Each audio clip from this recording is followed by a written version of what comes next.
அனைவருக்கும் வணக்கம். இப்பொழுது ஆயிலி நட்சத்திரம் கடக ராசியில் இருப்பவர்களை பார்ப்போம். அதற்கு உரிய பரிகாரங்களையும் பார்ப்போம். இப்போது இந்த ஆயிலி நட்சத்திரத்தில் பிறந்திருக்கிறவங்க என்ன ஒரு யோகம்னு கேட்டிங்கன்னா, ஆயிலி நட்சத்திரத்தில் பிறந்திருக்கிறவங்களுக்கு ஒரு அற்புதமான யோகம் இருக்குது. இவங்களுக்கு எல்லாமே நம்ம வாழ்க்கையில் கஷ்டப்பட்டு பின்னோக்கியே போயிட்டோம்னு நினைப்பாங்க. அப்படியெல்லாம் இல்லை. 32 வயசுக்கு மேலே அவங்களுக்கு ஆயிலி நட்சத்திரத்துக்காரர்களுக்கு பெரிய யோகம். 40 வயசுக்கு மேலே அவங்களுக்கு ஒரு மிகப்பெரிய முன்னேற்றம். எல்லா திறமைகளும் 32 வயசுக்கு மேலே தான் அவங்களுடைய லைஃப் நல்லாயிருக்கும். இந்த நட்சத்திரக்காரர்களுக்கு ஆயிலி நட்சத்திரத்தில் பிறந்துக்கிறவங்க புதனுடைய நட்சத்திரத்தில் பிறந்திருப்பாங்க. அந்த ஜாதகத்தை நீங்கள் எடுத்து பார்த்தீங்கன்னா புதன் திசையில் தான் அவங்க பிறந்திருப்பாங்க. அப்போது ஒரு தாயுடைய கருவறையில் இருந்து ஒரு தொப்புள் கொடி அறுக்கும் நேரம் என்ன திசையோ அந்த திசையில் தான் அவங்க வழி நடத்தி கொண்டு போக முடியும். அப்போ ஆயிலி நட்சத்திரத்துக்கு மட்டும் புதன் திசையில் தான் அவங்க பிறப்பாங்க. அப்போது இந்த புதன் திசையில் பிறக்கிறனால என்ன ஒரு யோகம்னு கேட்டிங்கன்னா, புதன் என்பது இளமை.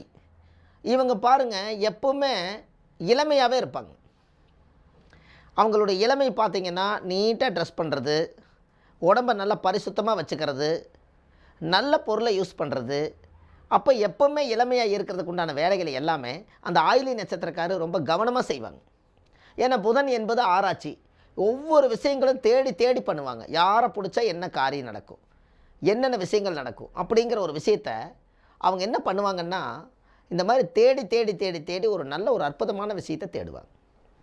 அப்போது இளமையான தோற்றம் இருக்கும். அழகு குறையாமல் இருக்கக்கூடிய நட்சத்திரம் ஆயிலி நட்சத்திரம். இளமையில் எப்போதுமே ஒரு நல்லபடியாக இருக்க வேண்டிய ஒரு அற்புதமான நட்சத்திரம். அப்போது மெயின் என்ன அப்படின்னு கேட்டிங்கன்னா, அவங்களோட குடும்பத்தில் அரசாங்க தொடர்பு அவங்களுக்கு இருக்கும். ஆயிலி நட்சத்திரம் புதனுடைய நட்சத்திரம். புதன் என்பது பச்சை இங்கில் சைன் பண்ணுறது. ஒருத்தர் கேட்டால் சொல்லுவார், நம்ம பெரியப்பா வந்துங்க அரசாங்க உத்தியோகத்தில் வேலை செஞ்சார், அவர் நல்லா ஒரு நாற்காலி கிடச்சிது, அவர் நல்லா அதிகாரியாக இருந்தாருங்க, இப்போ அவர் வந்து ரிட்டையர்ட் ஆகிட்டார், இப்படியெல்லாம் சொல்கிறாங்கன்னா அந்த நட்சத்திரத்துடைய வம்சத்தில் போய் பார்த்தீங்கன்னா அரசாங்க தொழில் பண்ணுறதும் ஆசிரியர் தொழில் பண்ணுறதும் இது எல்லாம் ஆயிலி நட்சத்திரம் தான். அப்போது அவங்களுடைய குடும்பத்தில் ஒரு மன மகிழ்ச்சியாக வாழும்னு நினைப்பாங்க. எப்பவுமே ஒரு பலம் குறையில்லாமல் வச்சுக்குவாங்க. எந்த ஒரு காரியத்தை எடுத்திங்கனாலும் ஒரு பலம் வந்து எப்பவுமே இருக்குது. ஒரு ஆராய்ச்சி பண்ணிக்கிட்டே இருப்பாங்க. ஒரு புக்கை எடுத்தால் அதில் என்ன தேடுதல், அதுக்குண்டானது என்ன, அதை படித்து எல்லாம் ஒரு நல்ல விதமாக ஒரு கம்பீரமாக அதில் ஆராய்ச்சி பண்ணி அந்த அறிவை தேடி தன்னோட மனசுக்குள்ளே கொண்டு போய் மூளையில் கொண்டு போய் அதை அப்படியே செலுத்திடும். அப்போது அவர் வந்து வகை வகையாக வாழ்வார், சிறப்பாக வாழணும்னு நினைப்பார். சாப்பாட்டு பிரியர். ஆயிலி நட்சத்திரத்தில் பிறந்திருக்கிறவங்க என்றைக்குமே நல்ல உணவு சாப்பிடுவாங்க. ரொம்ப டேஸ்ட்டை ரொம்ப நல்லா விரும்புவாங்க. அவங்களுடைய சாப்பாடு உணவு எல்லாமே பார்த்திங்கன்னா அதனுடைய அம்சமே பார்த்திங்கன்னா அவங்க சாப்பிட்ற ஸ்டைலே பார்த்திங்கன்னா வித்தியாசமாக இருக்கும். 2 வகை 3 வகை எல்லாம் எடுத்து வச்சு அவங்களுக்கு ருசியாக உட்காந்து சாப்பிட்டா தான் அந்த சாப்பாட்டு பிரியர். ஆயிலி நட்சத்திரம் என்பது அங்கே சந்திரனுடைய வீடு தான், அது உணவு சம்மந்தப்பட்டது தான், அதுலேயும் வித்தியாசமாக சாப்பிடுவாங்க. அப்போது வீட்டில் பார்த்திங்கன்னா எந்த ஒரு காரியத்தை நீங்கள் எடுத்திங்கனாலும் ஒரு சிறப்பான முறையில் நல்லா வாழணுங்கிற எண்ணம், குடும்பத்தில் எல்லோரும் சந்தோஷமாக இருக்கும்னு நினைக்கிற நட்சத்திரம் ஆயிலியம். அப்போது இந்த ஜாதகத்தில் எந்த ஒரு காரியத்துக்கு முன்னின்று செயல்படுவாங்க. அவங்களுக்கு பாருங்கள் எல்லா டென்ஷனையும் தூக்கி போட்டு அவங்களுக்கு தலைவலி வந்துடும். டக்கு டக்குன்னு அவங்களுக்கு தலைவலி வந்துடும். ஒரே தலைவலியாக இருக்குது, ஒரே டென்ஷனாக இருக்குது, ஒரே குழப்பமாக இருக்குது. இதெல்லாம் யார் சொல்லுவார்னா ஆயிலியம் தான் சொல்லுவோம். அப்போது நீண்ட தூரமாக மனசுக்குள்ளே நினச்சிக்கிட்டு சில காரியங்கள் நடத்த முடியலையேங்கிற ஒரு கவலை அவங்களுக்குள்ளே ரொம்ப காலம் இருக்கும். இதில் பாருங்கள், எடுத்த காரியத்தை வெற்றி வரணுங்கிறதுக்காக எவ்வளோ தூரம் வேணாலும். ஆயிலி நட்சத்திரம் என்பது ஆதிசேஷனுடைய நட்சத்திரம். ஆதிசேஷன் என்பது பாம்பு. ஒரு இடத்துக்கு போகணுன்னா கூட வயசாகிருச்சு, முதுமை ஆகிருச்சு, அவ்வளோ தூரம் போக முடியலன்னு சொல்ல மாட்டாங்க. இதான் 10 நிமிஷத்தில் வந்துடுறேன்னா 10 நிமிஷத்தில் வந்துடுவாங்க. அந்த வேகம், விறுவிறுப்பு, அந்த விவேகம் எல்லாமே அவர் கூடவே இருக்கும். அதே பாருங்கள், புதனுடைய நட்சத்திரம். புதன்னா கமிஷன் தொழில். அவங்க இந்த சீட்டு போடுறது, இந்த ட்ரஸ்ட்டு ஓப்பன் பண்ணி ட்ரஸ்ட் மூலிமா இந்த ஃபண்டு தயார் பண்ணுறது, ஒரு கோயில் காரியங்களை எடுத்து பொதுவான விஷயங்களை செய்கிறது, இது எல்லாமே பார்த்திங்கன்னா ஆயிலிய நட்சத்திரம் தான் செய்யும். அந்த ஆயிலியத்துக்கு மட்டும் எப்பவும் ஆயுசு கெட்டின்னு சொல்லுவாங்க. ஆயிலியம் ஆயுசோடு வாழுமா. அப்போது இவங்களுக்கு என்னென்னா புதுசாக ஒரு சொந்தமாக ஒரு இடத்துல போய் ஒரு வீடு வாசல் கட்டி அந்த இடத்துல ஒரு பேரை உருவாக்குவாங்க. அந்த பேரை உருவாக்கி அது சமுதாயத்தில் நல்ல ஒரு கௌரவமாக வாழ்கிறதுக்காக அந்த ஆயிலி நட்சத்திரக்காரர் ரொம்ப கஷ்டப்படுவாங்க. இவங்களுக்கு என்னென்னா வீடு வாசல் எல்லாமே சீக்கிரமாக அமைஞ்சிரும். ஏன்னா அது கடகராசி. அது எப்படி இருந்தாலும் ஒரு வீடு தேடி அவங்க பலப்படுத்தி வச்சுட்டு நிறைய அங்கங்கே காலி நிலங்களெல்லாம் வாங்கி போட்டுட்டு ஒரே இடத்துல உட்காந்து பூரா பெருத்தி தொழில் பண்ணிவிட்டு ஒரு சமுதாயத்தில் ஒரு கௌரவமாக வாழக்கூடிய நட்சத்திரம் ஆயிலியம். அப்போது இவங்க என்னென்னா பிறந்த ஊரை விட்டு வெளியூர் போனால் தான் நல்லா பிழைப்பாங்க. பிறந்த ஊரில் இருக்க வரைக்கும் அந்த ஆயில் நட்சத்திரம் புதனுடைய நட்சத்திரம் எல்லாமே பாருங்கள், பிறந்த ஊரை விட்டு வெளியூர் போனாங்கன்னா நல்லா இருப்பாங்க. ஏன்னா அவங்களுக்கு அந்த தாய்ங்கிற கருவறை தோஷம் இருக்கும். காலபுருஷத்துக்கு 4ஆம் இடம் என்பது கடகம். கடகம் என்பது தாயோட சொந்த வீடு. அதே வீட்டில் இருக்க வரைக்கும் அந்த சேஞ்சஸ் இருக்காது. அதை விட்டு வேறு ஊருக்கு போயிட்டாங்கன்னா அந்த இடத்துல இடம் வாங்கி வீடு வாசல் கட்டி அங்கே ஒரு அட்ரஸ் போட்டு அவர் சிறப்பாக வாழ்வார். அப்போ என்றைக்குமே ஆயிலி நட்சத்திரம் பிறந்தூர் விட்டு வேறு ஊர் போய் பிழைச்சால் அந்த ஜாதகர் நல்ல சிறப்பாக பிழைப்பார். இதெல்லாம் நீங்கள் ஒவ்வொரு நட்சத்திரக்காரர்களை நீங்களே கேட்கும்போது இது நீங்களாம் சரியாக இருக்க நீங்களும் கேட்டு பாருங்கள், இது கரெக்டாக வரும். அப்போது இந்த ஜாதகத்தில் பிறந்த ஊரில் ரொம்ப பாசமாக இருப்பாங்க. அனைவருக்கும் மகிழ்ச்சியாக ஒரு அற்புதமாக ஒரு அடையாளமாக வாழ்ந்துட்டு போயிடுவாங்க. யார் மனசையும் கஷ்டப்படுத்த மாட்டாங்க. அப்படி கஷ்டப்படுத்துகிறாங்கன்னா அவங்களுக்கு என்ன தேவையோ அது எல்லாமே அவங்க பூர்த்தி பண்ண வரைக்கும் அவங்களுக்கு அந்த கஷ்டம் இருக்கும். பூர்த்தி ஆயிடுச்சுன்னா இன்னொருத்தர் சீண்ட மாட்டாங்க. அப்போது இந்த நட்சத்திரக்காரர்களுக்கு எதிர்முறையான சில வார்த்தைகள் பேசுவாங்க. ஏன் அப்படின்னு கேட்டால் பாம்புடைய நட்சத்திரமாக இருக்கிறனால அந்த எதிர்முறையாக சுற்றி வர்றதுனால அந்த எண்ணங்கள் இருக்கும். ஆனால் செயல்பாட்டுக்கு அது கொண்டு வராது. அப்போது அவ்வளவு எளிதாக யாரிடமும் ஒரு உதவி கேட்க மாட்டாங்க. அவ்வளவு சீக்கிரமாக உதவி கேட்காமலே அவங்களாக பார்த்து அவங்களே சகிச்சுக்குவாங்க. அதுக்கு என்ன காரணம்னா அந்த ஆயிலி நட்சத்திரத்துக்கு மட்டும் அந்த மாதிரி ஒரு விஷயம் அவங்களுக்கு இருக்குது. அவ்வளவு சீக்கிரம் யார்கிட்ட ஹெல்ப் கேட்குறதோ இதை பண்ணி கொடுங்கன்னு போய் தன்மானத்தை விட்டு கேட்க மாட்டாங்க. அந்த தன்னடக்கம் தனக்குள்ளேயே இருக்குது. எதாக இருந்தால் நம்மளால் முடியும், வரும்போது பார்த்துக்கலாம், நேரம் ஒத்து வரட்டு, காலம் ஒத்து வரட்டு, இப்படியே சொல்லி சொல்லி சொல்லி சொல்லி காலம் போயிடும். ஒரு சமுதாயத்தில் நல்ல ஒரு உயர்ந்த பதவியில் வாழணும்னு ஆசைப்படுறது ஆயிலின் தான். அப்போ நல்ல ஒரு ஆயிலி நட்சத்திரத்துக்காரர்களுக்கு பாம்பு என்பது சுருண்டு படுத்திருக்கும். நம்மளோட சட்டை முதல் கொண்டு நம்ம தேய்க்காமல் போடுறது, அந்த நேரத்துக்கு தேய்ச்சி போடுறது, அந்த நேரத்துக்கு சுருக்க நிமித்துறது எல்லாமே என்னென்னா ஆயிலின் தான். இன்னொன்று என்னென்னு கேட்டிங்கன்னா உங்களுக்கு ஆயிலி நட்சத்திரத்துக்கு ஒரு யோகம் என்னென்னு கேட்டிங்கன்னா ஆதிசேஷவன் பிறந்த நட்சத்திரம்.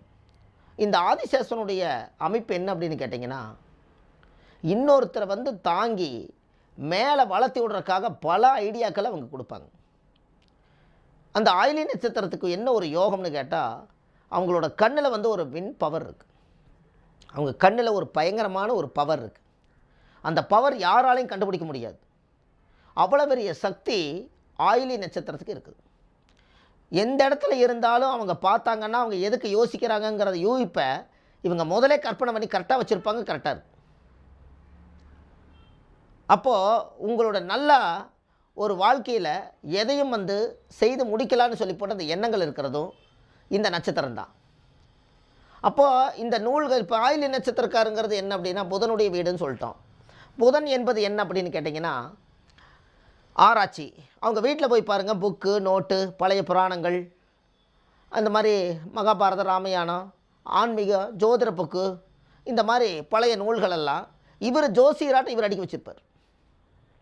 இவர் இப்போ நம்ம பார்த்தோம்னா நினச்சிக்குவோன்னா ஐயோ இவங்க என்ன இவ்வளவு தூரம் இவ்வளவு படிச்சிருக்கிறாங்களே, நம்ம இவர் வட்டம் பயங்கரமாக இருக்க வேணும். அறிவை தேடி வைப்பது மட்டும் ஆயில்யம்.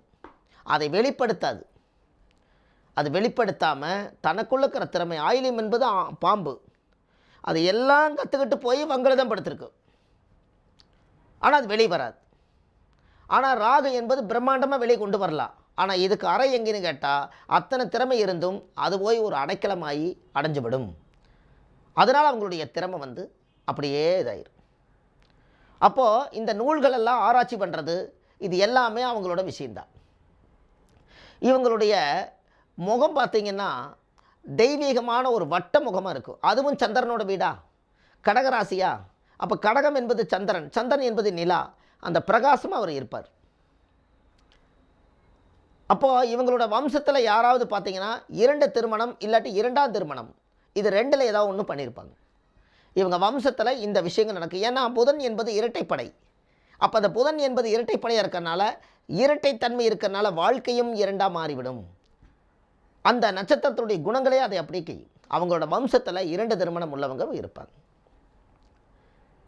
அப்போது ஆயிலி நட்சத்திரம் வந்து ஆதிசேஷனுடைய கோயிலுக்கு வருஷத்துக்கு ஒரு முறை நீங்கள் போயிட்டு வரணும். இங்கே பாருங்கள், கூடுதுறை பவானியில் ஆதிசேஷனுடைய கோயில், பாம்பு மேலே படுத்திருக்கக்கூடிய பெருமாள், அதே இடத்துல மிக சக்தி வாய்ந்த பிரசித்தி பெற்ற அந்த ஸ்தலம் இருக்குது. அதுக்கு பேரே கூடுதுறை. அந்த இடத்துக்கு போனால் கூடாத காரியம் கூடிருமா. அதனால தான் 2 நதிகளும் ஒன்றா சேர்ந்து சங்கமம் ஆகக்கூடிய இடம் கூடுதுறை பவானி. அந்த கூடுதுறை பவானியில் ஆதிசேஷவன் வந்து பிரசித்தி பெற்ற ஸ்தலம். இன்றைக்கி பாருங்கள், நல்லது கெட்டது பிறப்பு இறப்பு எல்லாத்துக்கும் அந்த இடத்துல எளிய பரிகாரங்கள் செய்து நம்மளுக்கெல்லாம் இந்த பாவ விமோச்சனம் பண்ணக்கூடிய ஆலயம். இந்த ஆலயத்தில் போய் நீங்கள் வந்து ஆயிலி நட்சத்திரத்துக்கு உங்களுடைய வயசு எவ்வளவோ அவ்வளோ விளக்கு போட்டு அதை நீங்கள் வழிபாடு செய்துட்டு வந்தீங்கன்னா உங்களுடைய குடும்ப வம்சம் பாரம்பரியமாக நல்லா பிழைக்கும். அப்போது எந்த சிக்கலாக இருந்தாலும் இந்த ஒரு பெரிய பெரிய சிக்கலில் போய் இவங்க சிக்கிக்க மாட்டாங்க. அந்த சிக்கல்லேருந்து வெளியில் வரக்கு என்ன வழியோ அதெல்லாம் தேடிக்குவாங்க. ஏன்னா பாம்பு என்பது மாயே, மறைந்து விடும். ஒரு பிரச்சனை கேட்டோடனேயுமே அது ஒதுங்கிறதுக்கு என்ன வேலையோ அதெல்லாம் செஞ்சிடும். ஆயிலியம் வந்து எப்போவுமே தற்காப்பு. எப்போவுமே மத்தியானம் பசிக்குது அப்படின்னா காலையிலே தயார் பண்ணுறதுக்கு தயாராகிடும். ஆமாம், மத்தியானத்துக்கு நம்மளுக்கு சாப்பாடு வேணுமில்ல, அப்போ இப்போவே நம்ம தயார் பண்ணி கையில் வச்சுக்கிட்டா தான் பசிக்கும் போது நம்ம சாப்பிட முடியும்னு ஆயிலியே அந்த வேலை செய்யும். அப்போது வருமுன் காண்பது, நாளைக்கு என்ன நடக்குங்கிறது இன்றைக்கே தயார் பண்ணி வச்சுக்கோ. நம்ம யாருக்கிட்டையும் போய் கேட்க மாட்டோம். அப்போ நமக்கு என்ன திறமையோ அந்த திறமைக்கு தகுந்த மாதிரி தானே வளர்ந்துக்கிறது. இதுதான் ஆயிலியம். அப்போது உங்களுடைய வீட்டிலேயே பாருங்கள், ஒரு எளிய பரிகாரம் இதெல்லாம் செய்து வந்தால் உங்கள் வாழ்க்கை நலமாக இருக்கும்.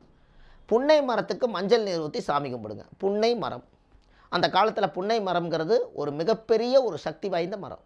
அந்த மரத்தை நீங்கள் கண்டுபிடிச்சி ஒரு நாளாவது அந்த ஆயிலி நட்சத்திரக்காரு அந்த மரத்தை சுற்றி வாங்க, அந்த மரத்து நிழலில் உட்காருங்க, அந்த இடத்துல ஒரு மஞ்சள் நீர் வாங்கி ஊற்றிட்டு போங்க. அந்த மரம் வாழ்த்தினால், அந்த மூலிகை வாழ்த்தினால் உங்களுடைய வாழ்க்கையே நல்லாயிருக்கும்.